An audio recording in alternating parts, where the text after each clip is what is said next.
Habíamos visto el modelo de referencia OSI.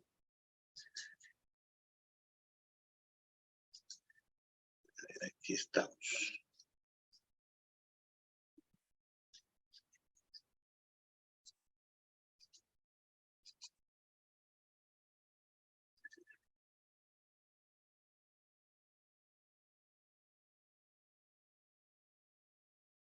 Okay.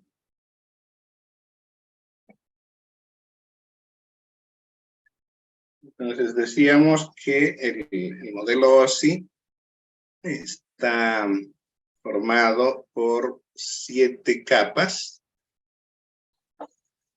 Entonces, en este modelo se establecen las funciones de cada una de las capas.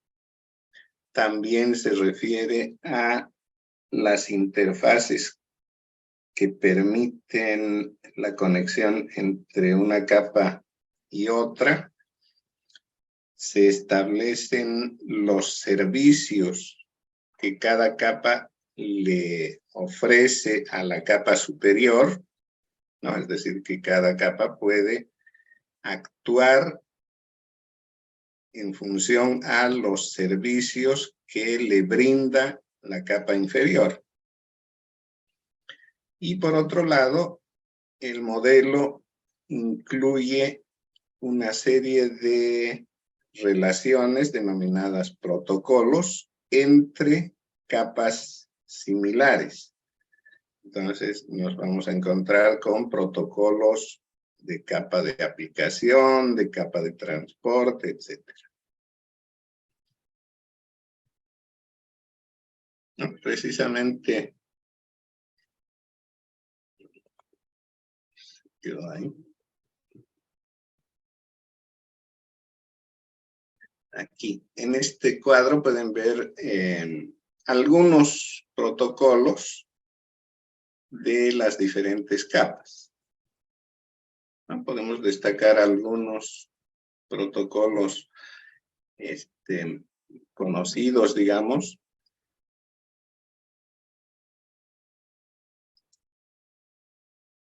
En la capa de red, el protocolo IP.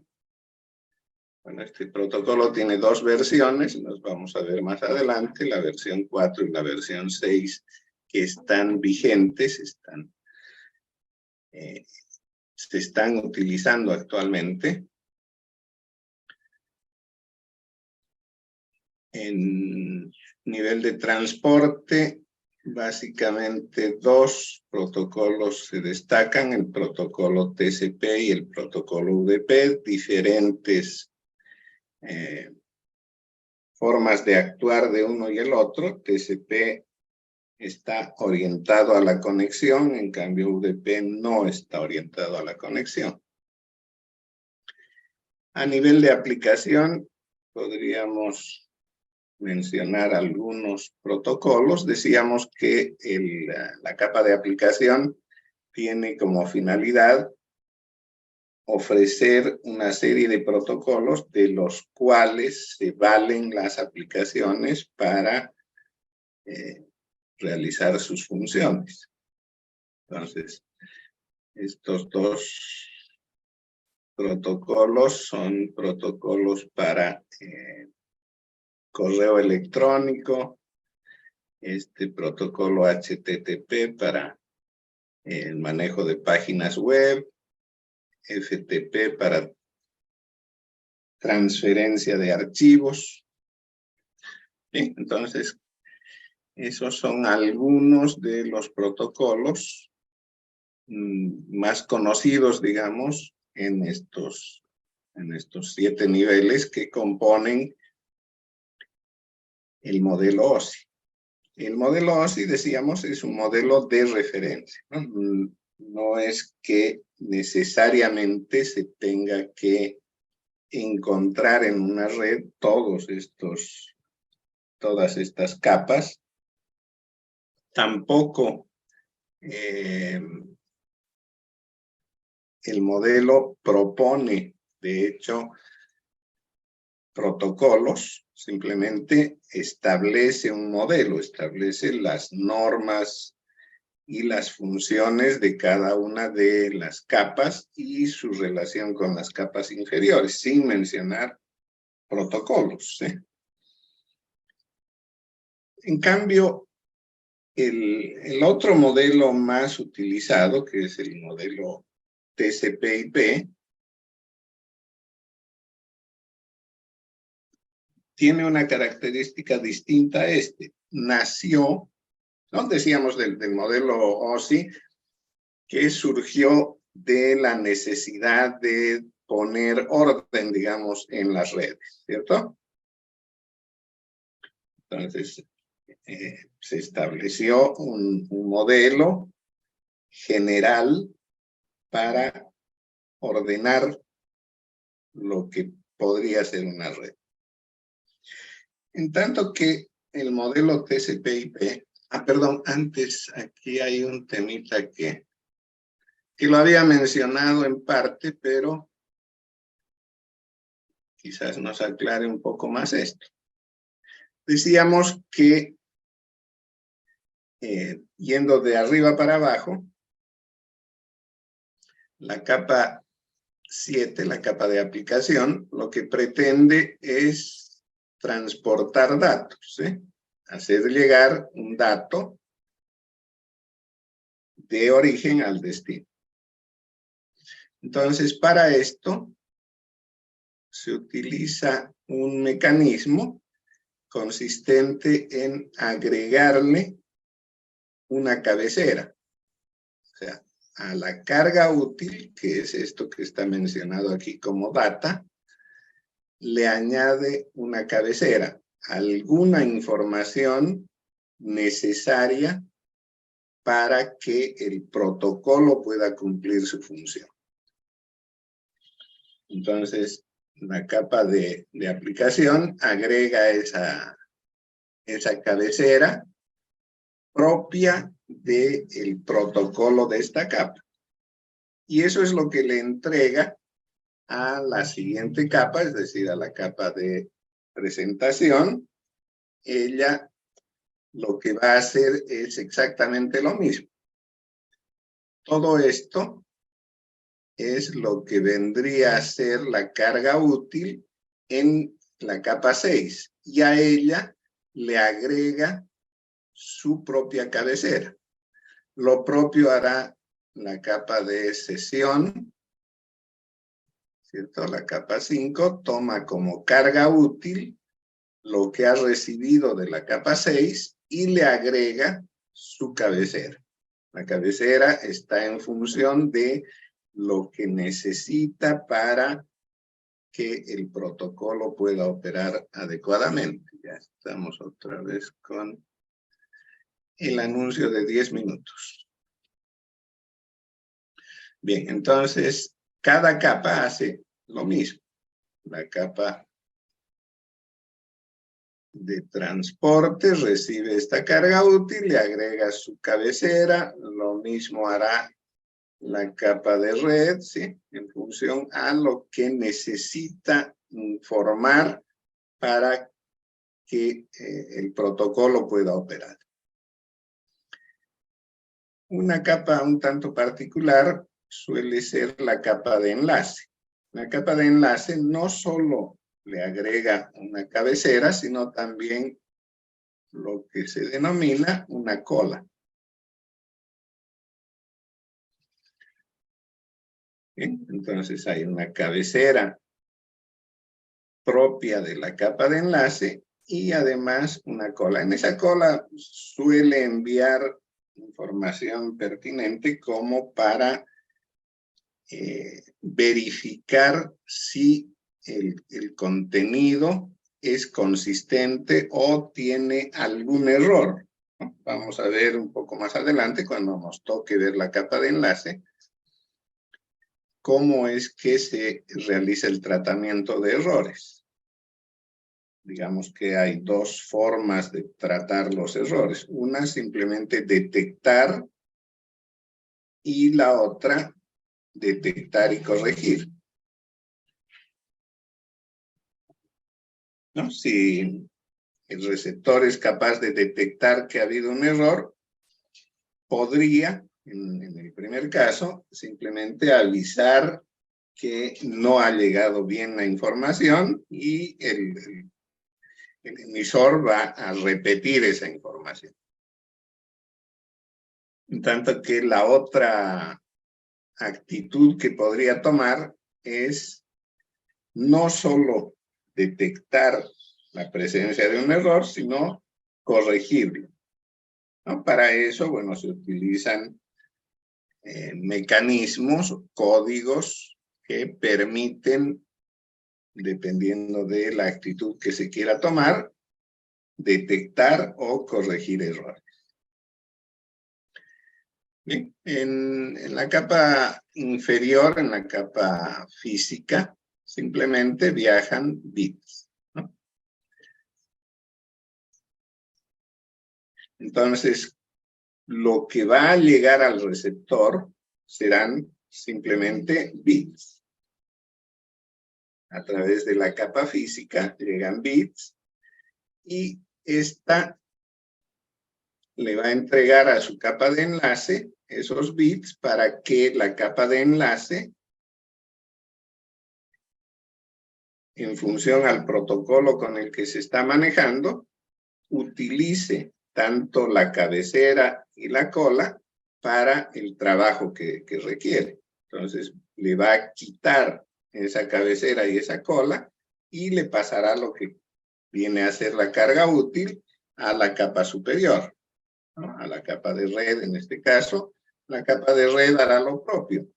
Le quita la cabecera y pasa la carga útil a la capa superior y así sucesivamente hasta llegar a la capa superior. Entonces, ya en la capa de aplicación, llega como carga útil la data más la cabecera. Entonces, esa cabecera que contiene información pertinente, se la retira, se la utiliza y se tiene ya el dato tal cual ha sido enviado desde el origen.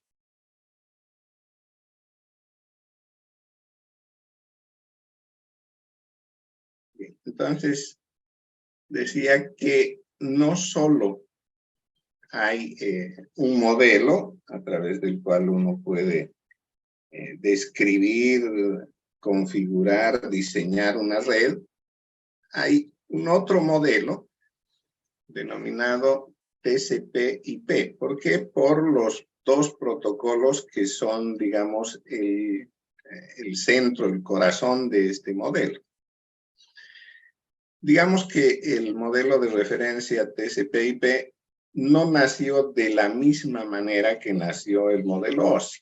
El modelo OSI, decíamos, no había nada y simplemente se reunió un comité, un grupo de gente y empezó a generar ese modelo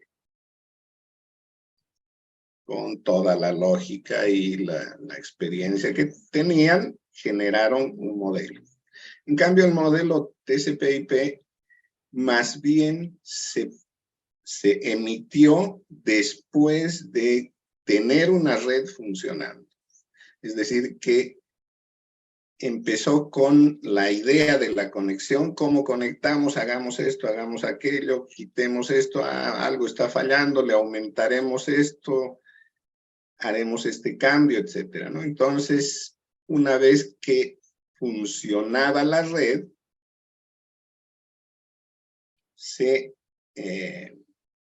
digamos, se la documentó y se le dio la forma de un modelo de referencia. ¿Por qué se llama TCP/IP? Porque precisamente está basado en protocolos. Es decir, que ese modelo de referencia, en un principio, antes de que se le dé ese carácter, esa forma de enunciarlo como un modelo, era simplemente una pila de protocolos, ¿no? Era una pila de capas y cada capa tenía sus propios protocolos. Si utilizamos como referencia el modelo OSI. Ahí está a la derecha las 7 capas del modelo OSI y a la izquierda las del el modelo TCP/IP, que como pueden ver tiene solamente 4 capas. No se menciona para nada la capa física. Las capas física y de enlace del modelo OSI aparecen como capa de acceso a la red. Y hay muy poco acerca de ello. Simplemente se menciona como una interfaz para acceder a la red. Entonces, poco y nada se dice de ella, simplemente lo que se pretende a través de es el acceso a la red. Donde sí ya está muy claro es en la capa denominada de Internet o de red, digamos. En ella sí ya se menciona precisamente lo que había mencionado en un principio. El protocolo base es el protocolo IP. ¿No? Bueno, además del protocolo IP, se requiere de algunos otros protocolos necesarios para que IP pueda funcionar. Pero en esencia, digamos, el centro de la capa de red es el protocolo IP, con funciones similares a las de la capa de red del modelo OSI. Por encima de este está la capa de transporte, muy similar a la de transporte del modelo OSI. Y en esta se mencionan 2 protocolos. El protocolo TCP, que ya habíamos hablado de él, está orientado a la conexión, y el protocolo UDP, que a diferencia no es orientado a la conexión.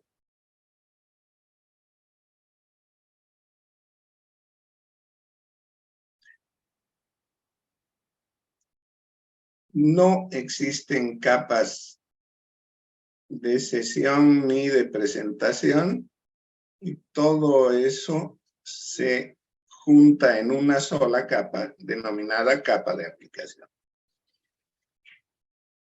Y en esta capa de aplicación están, digamos, todos los protocolos que habíamos estado mencionando, ¿no? O sea, protocolos que le proveen servicio a las aplicaciones.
mayoría.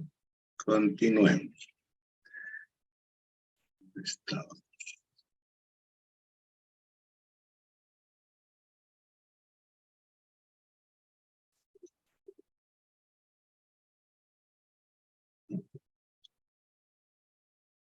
Ahí.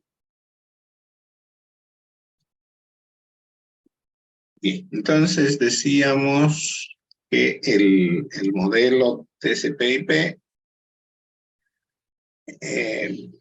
apareció como ya una descripción de una red que llegó a funcionar. Funcionaba, se habían hecho todas las pruebas, todos los ajustes necesarios, entonces quedaba ahora documentar aquello, darle forma de modelo de referencia. Lo que inicialmente se había ido generando como un conjunto de capas y protocolos, o sea, una pila de protocolos a la que se le dio esa forma de modelo de referencia.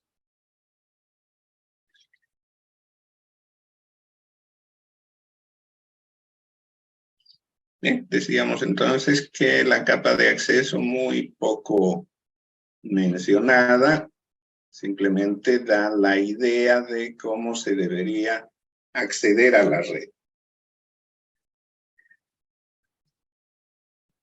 Se menciona quizás como base para el acceso a la red, la comunicación serial. Entonces, ahí juega papel importante Ethernet y otras formas de acceso serial. En la capa de interred, digamos que ahí sí está muy claramente establecido que la base es el protocolo IP, ¿no? Precisamente el nombre IP viene de Internet Protocol, o sea, protocolo de Internet, que por sí solo de pronto necesita algo más, y para eso hay otros protocolos en esta capa que le dan soporte, le dan apoyo a IP, ¿no? Como el protocolo ICMP, protocolo de control de mensajes. Entonces, es un conjunto de mensajes codificados para el control de la capa, tales como entregar paquetes, recibir mensajes para indicar que se acepta una conexión o no, etcétera, ¿no? Una serie de mensajes que permiten operar a IP en esta capa.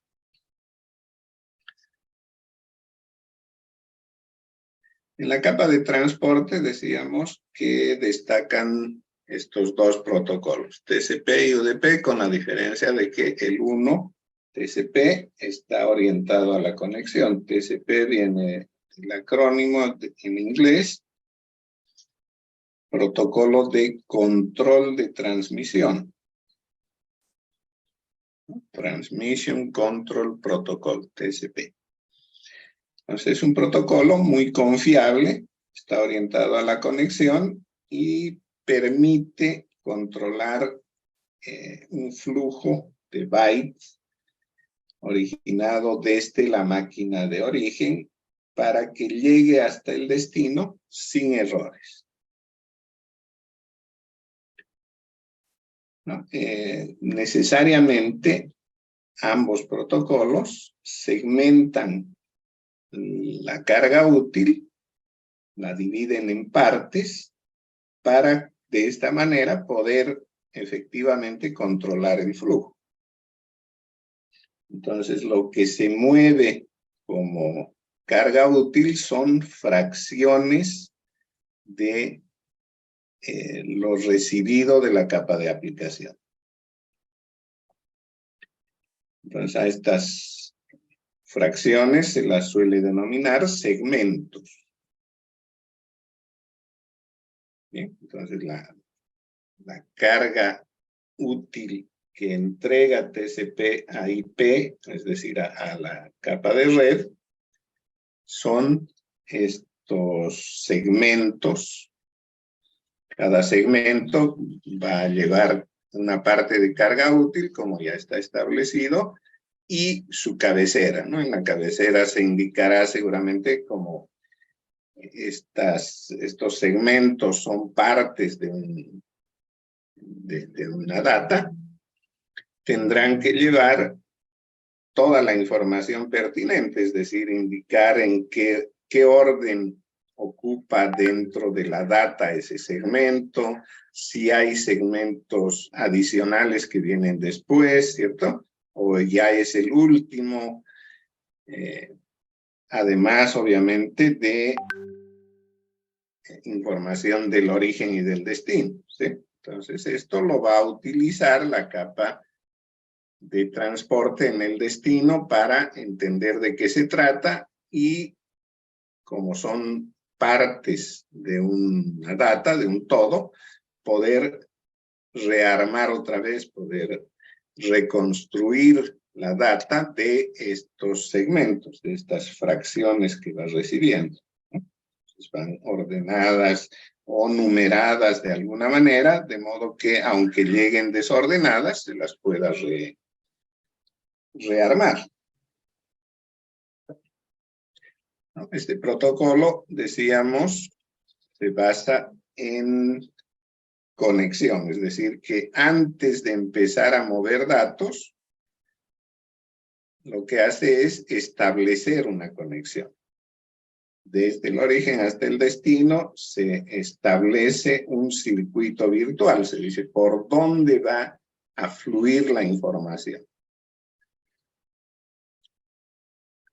Una vez establecida la conexión, recién empieza a intercambiarse datos, recién empieza a fluir la información. Y cuando se ha completado el proceso de transferencia de la información, se han enviado todos los segmentos y no hay más información que intercambiar, entonces se libera la conexión, desapareciendo de esa manera el circuito virtual.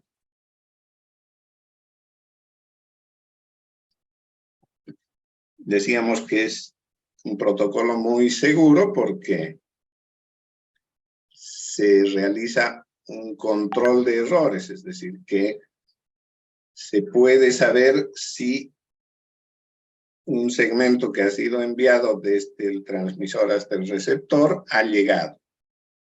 Si ha llegado, si es totalmente consistente, de lo contrario, se vuelve a enviar. Se reenvía todo lo que ha llegado errado o no llegó. Entonces, no hay pérdida de segmentos. A diferencia de esto, UDP no está orientado a la conexión. UDP viene del acrónimo Protocolo de Datagramas de Usuario, que en inglés vendría a ser User Datagram Protocol. ¿A qué se refiere con esto de datagrama? Un poquito nos serviría como referencia lo que es la comunicación por teléfono y lo que es la comunicación en un sistema que existió y no sé si todavía hay, que se llamaba telegrama. ¿Ya? El telégrafo, que era la base de este método de comunicación, era un par de aparatos que al cerrarse el circuito vibraban. ¿no? Entonces, si yo desde el transmisor cierro el circuito, en el receptor se produce una vibración. Esa vibración puede ser corta o larga.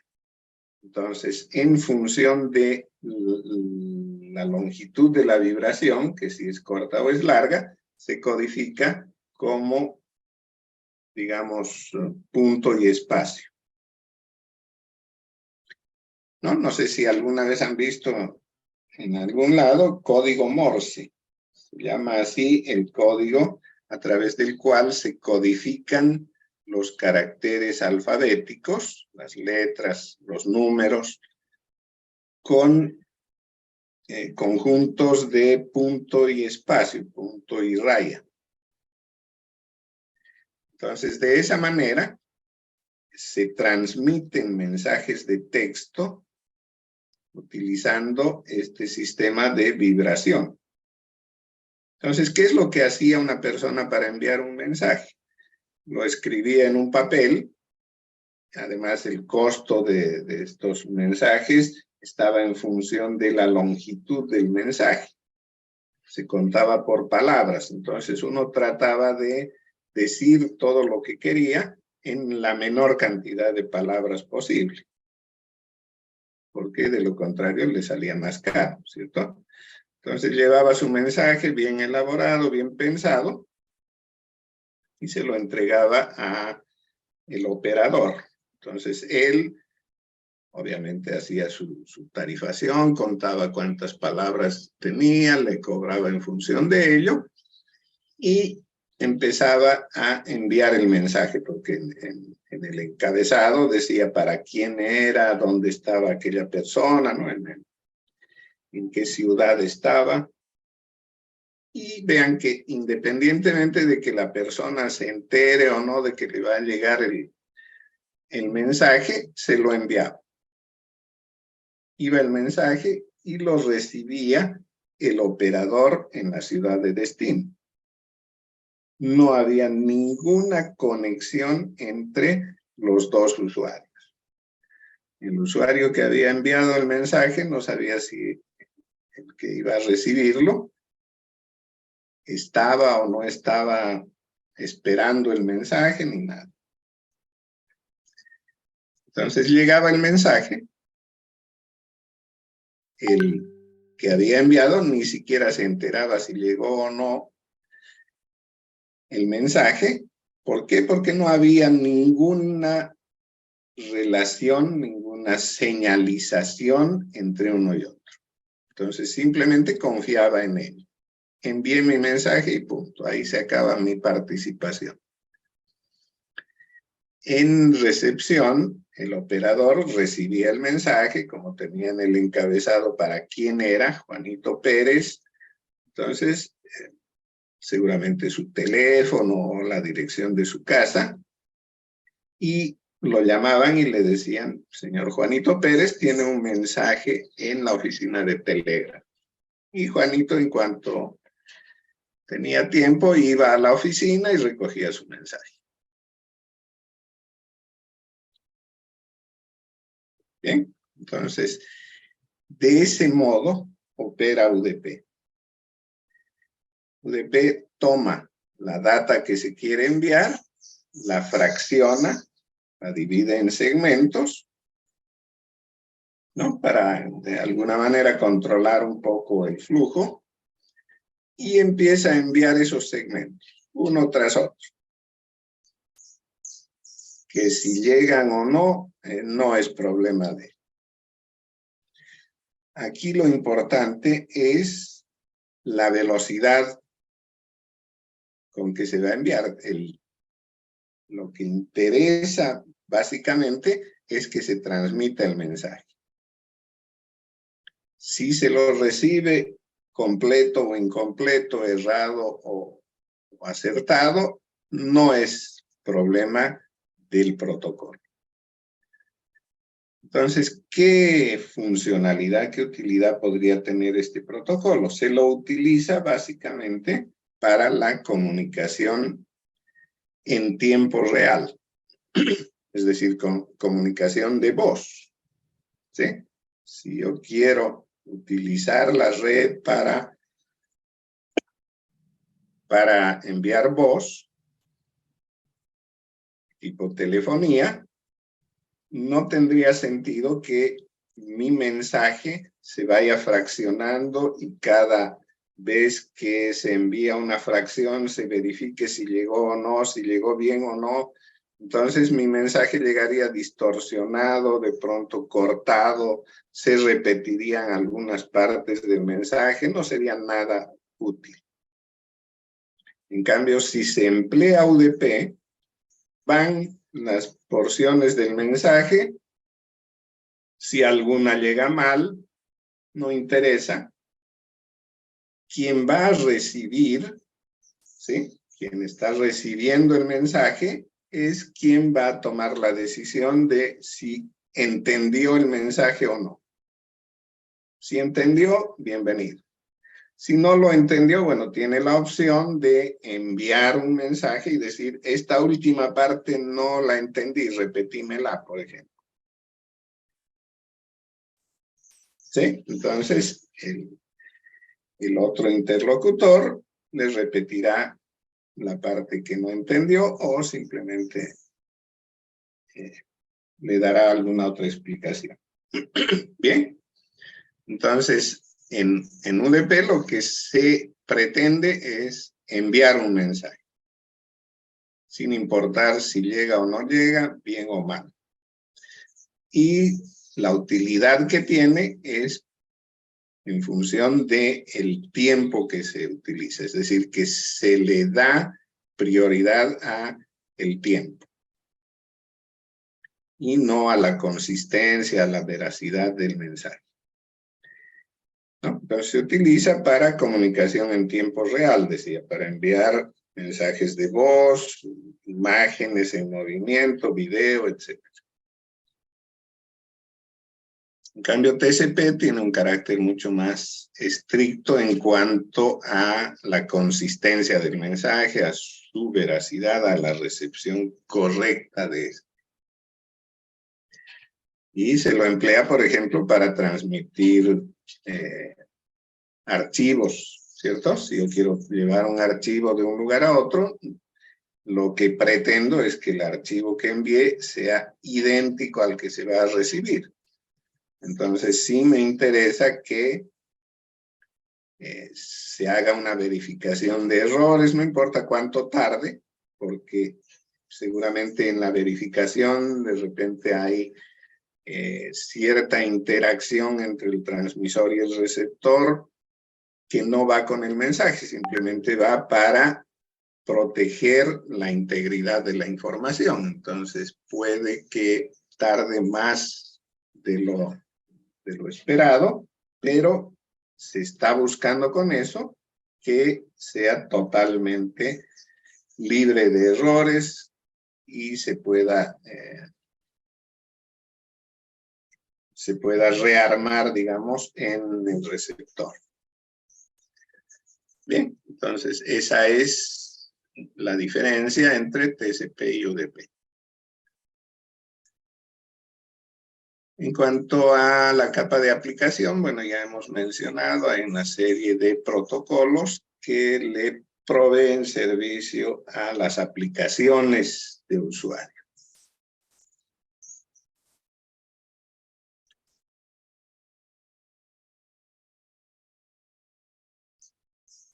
Aquí están algunos de los protocolos que componen, digamos, esa pila de protocolos del modelo TCP/IP.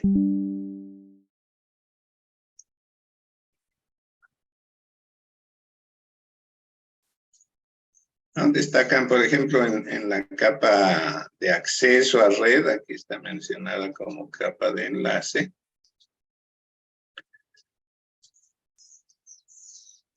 Por ejemplo, Ethernet, que es el que más se utiliza en redes LAN, ¿cierto? Está basado en un cable serial.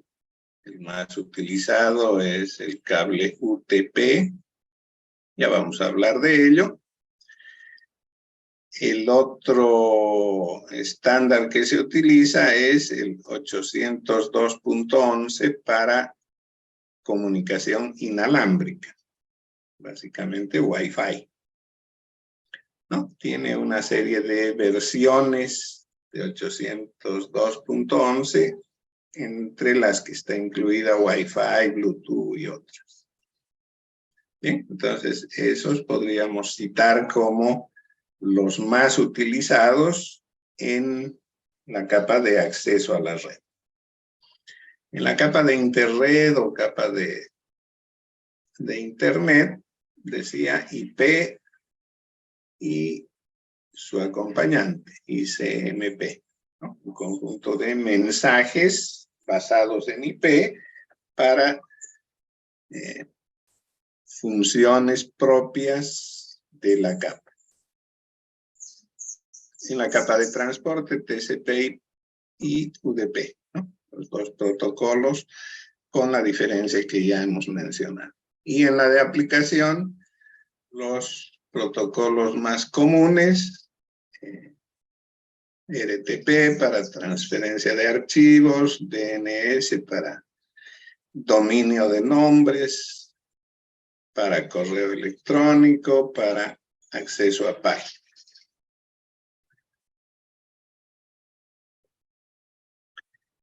Bueno, ahora, ¿cómo vamos a seguir nuestro curso? ¿Vamos a utilizar el modelo OSI o el modelo TCP? No, ninguno de los dos. Nos vamos a construir un modelo híbrido. Entonces, nuestro modelo híbrido tendrá 5 capas. Empezamos de abajo, la capa física. En ella vamos a tratar de todo lo que viene a ser cables, conectores, voltajes, tiempos, velocidades, etc.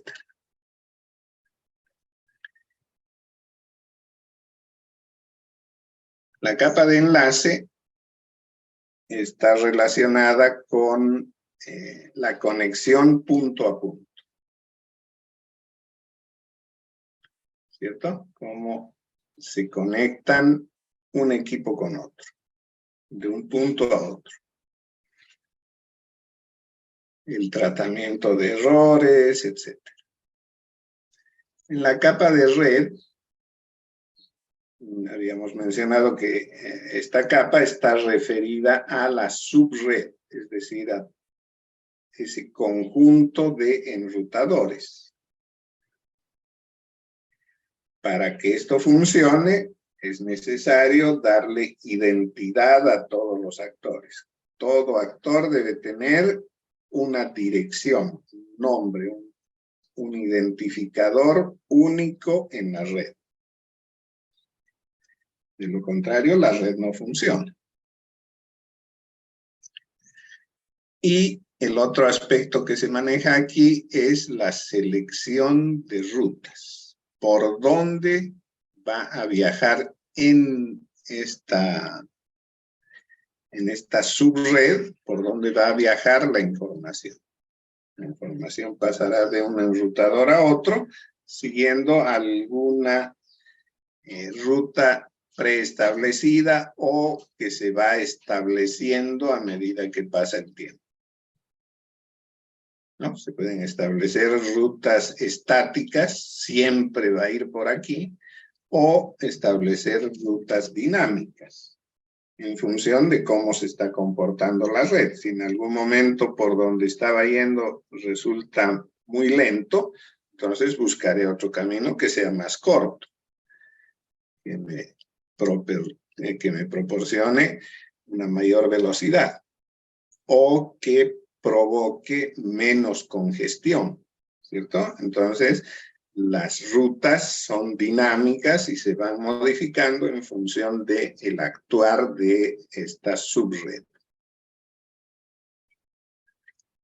La capa de transporte, decíamos, tiene como finalidad el llevar sin errores la información desde el origen hasta el destino. ¿Ya? Entonces va de origen al destino. Y aquí se utilizan esos dos protocolos que hemos mencionado, con conexión, sin conexión. Y la capa de aplicación común en los, digamos, en los dos protocolos o en los dos modelos que hemos mencionado, está compuesta por una serie de protocolos que sirven a las aplicaciones.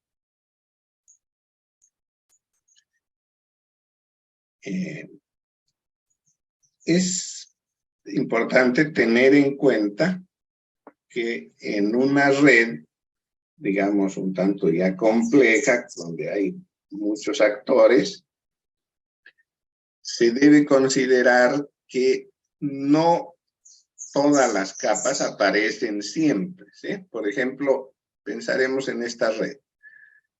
Tengo un host, un computador en el origen y quiere enviar información a este otro computador que es el destino. Entonces, la información que va a enviar es un mensaje, ¿cierto? Un mensaje que está en la capa de aplicación.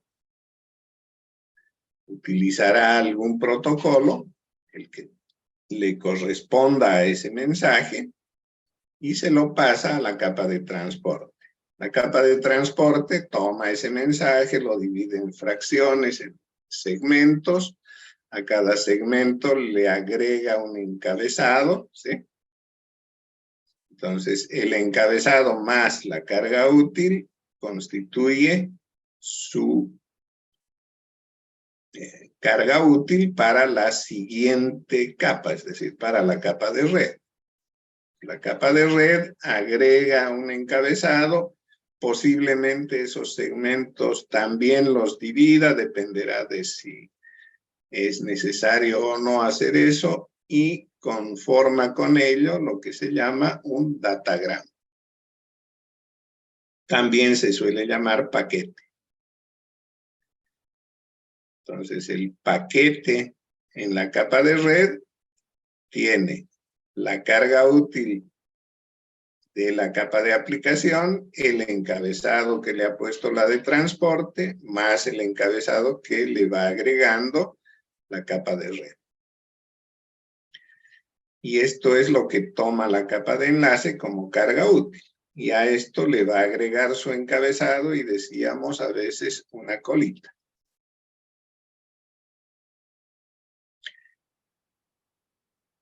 Le entrega a la capa física y esta lo convierte ya en bits.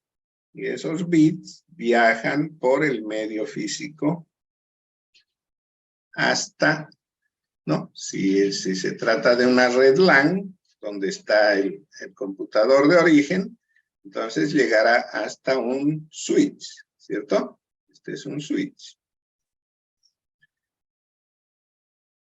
El switch opera solamente en capa de enlace. Entonces, tendrá su capa física a través de la que se conecta un cable o el medio que se está utilizando, y su capa de enlace. ¿Cierto? Es un medio físico y llega hasta el nivel de enlace. Y esto es lo que va a transmitirle al siguiente equipo, que en este caso es un enrutador, un router. El router opera en la capa de red. Entonces, él tendrá que tener bien identificada su capa física, ¿sí? Por dónde llega la información, el puerto a través del que se conecta el cable del switch, toda la normativa que rige para esto.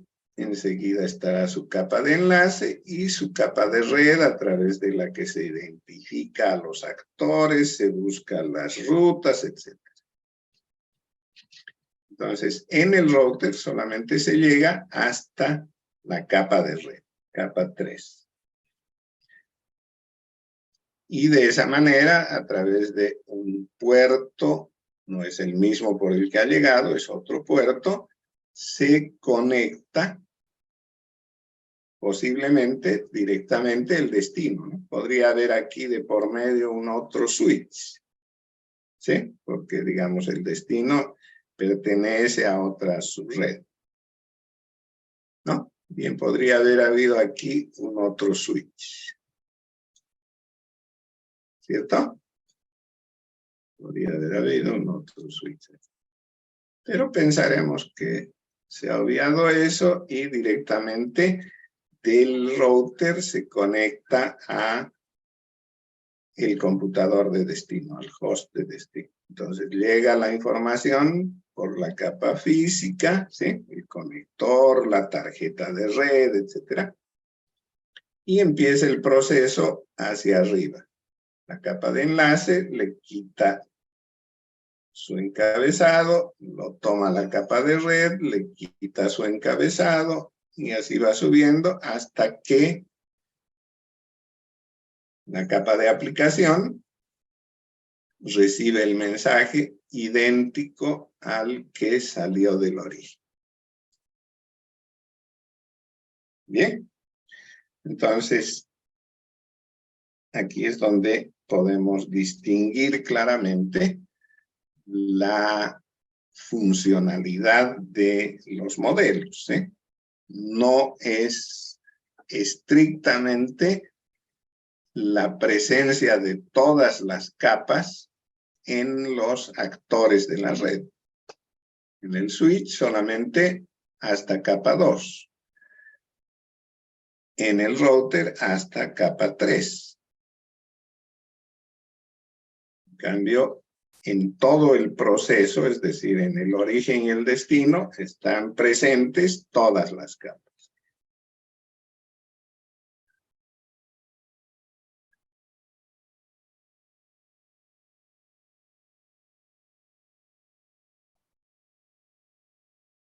Y como siempre, una tareita. Tarea 2. Van a hacer una comparación crítica, ¿no? Ya saben cómo hacerla. Investigan, leen un poco, hacen un resumen, manuscrito, lo convierten en PDF y lo suben a la plataforma. Esta tarea consiste en efectuar una comparación entre los modelos OSI TCP/IP. ¿Qué tienen en común? ¿Qué tienen distinto el uno del otro? Y por último, hacer una crítica a los dos. ¿Qué tiene de bueno OSI? ¿Qué tiene de malo OSI? ¿Qué de bueno y malo tiene TCP/IP?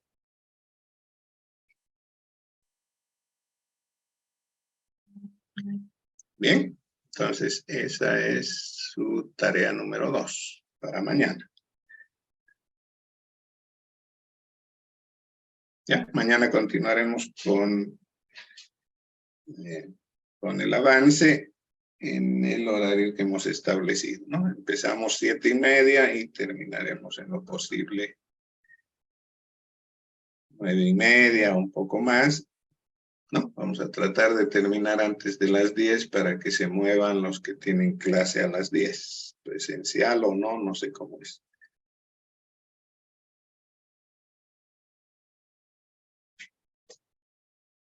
Si tienen alguna duda, algún comentario, algún chisme.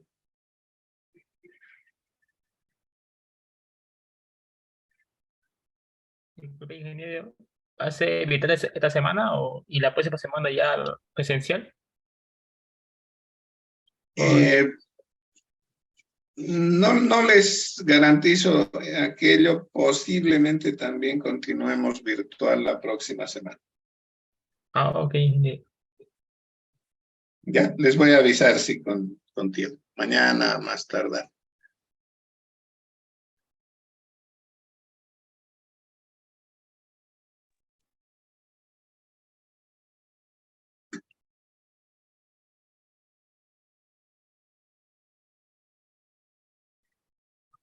Bueno, nos despedimos entonces. Ahí les voy a pasar, sí, los dos. En una sola creo que puedo mandarles las clases de ayer y hoy. Al ¿Lo va a terminar esto. subir Sí, al lo voy a directorio? subir. Ah, ya, Aquí por WhatsApp les paso. ya, está bien. Más fácil.